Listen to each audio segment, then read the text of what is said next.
Well, as the US prepares for its annual 4th of July celebrations, American families are feeling the impacts of inflation and soaring costs of living pressures, with even the cost of the humble cookout significantly rising in just 12 months. To discuss this and more, I'm delighted to have, and I'm sure you will be too, to have back here on Outsiders where he belongs, our great American friend, Benji Irby. Benji, great to see you. How are you, mate? Hey, how you guys doing? We're doing very well. You're in Florida, so are you pleased with that lifestyle choice you made to leave New York and go to Florida?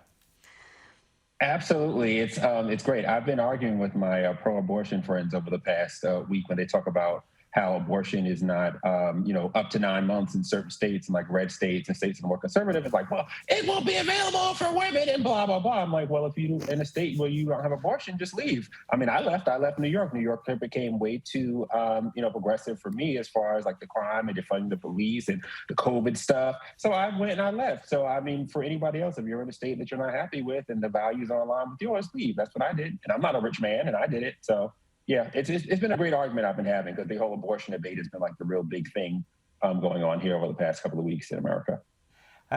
James. Benji, first of all, happy 4th of July to my fellow American friend here. Thank you. I got to ask, the abortion thing's important, but really the big thing of every American I'm talking to about right now is the economy. And Joe Biden, last year said, but your 4th of July cookout's costing less under us. And now, of course, there's reports that actually it costs $10 more to have your cookout this year. Petrol prices, the shortages, things aren't going so well with the American economy. Talk us through what it's like there, even in Ron DeSantis' Florida. Are you seeing the gas prices? Are you seeing the shortages, things not on the shelves even there?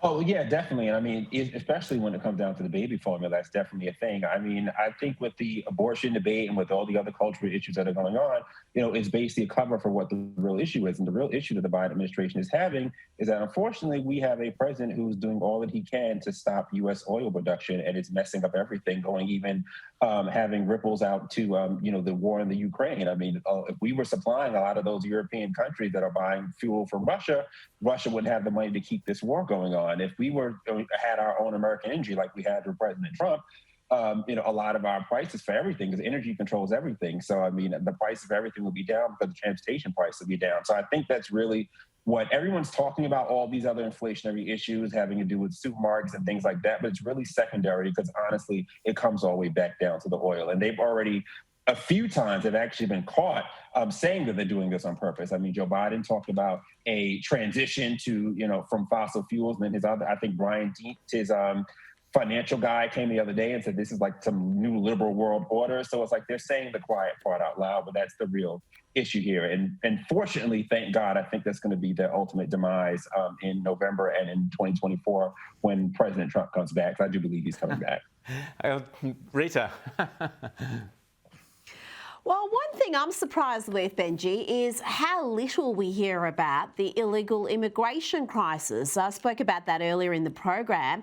You've got months where you've got more than 200,000 in a month being encountered crossing illegally, and yet with all the other issues happening in the country, it doesn't seem to be getting the attention it deserves. Is that going to be an issue at all coming up to the midterms? I think it definitely is an issue. I think, unfortunately, with the illegal immigration thing, it's been an issue for so long that it's almost like white noise. Almost you kind of hear about, like this week we've heard about it because there was the semi-truck, which actually I'm a truck driver now too. So you guys can follow me at Benji Irby for all my trucking stuff on Instagram and Twitter. But anyway, there was a semi-truck that was found with I think 30 or 40 illegal immigrants were found and they're dead. So now this has become an issue again. But I think that because of it was something like that. Yeah, I know it was a high number, but I think because of gas prices and because of inflation, it's like we can't even be upset about illegal immigration if I can't even pay for gas in the car. You know what I mean? So it's like I think there's just so much going on that there's been so many problems. I mean, the Biden administration just messing up so bad.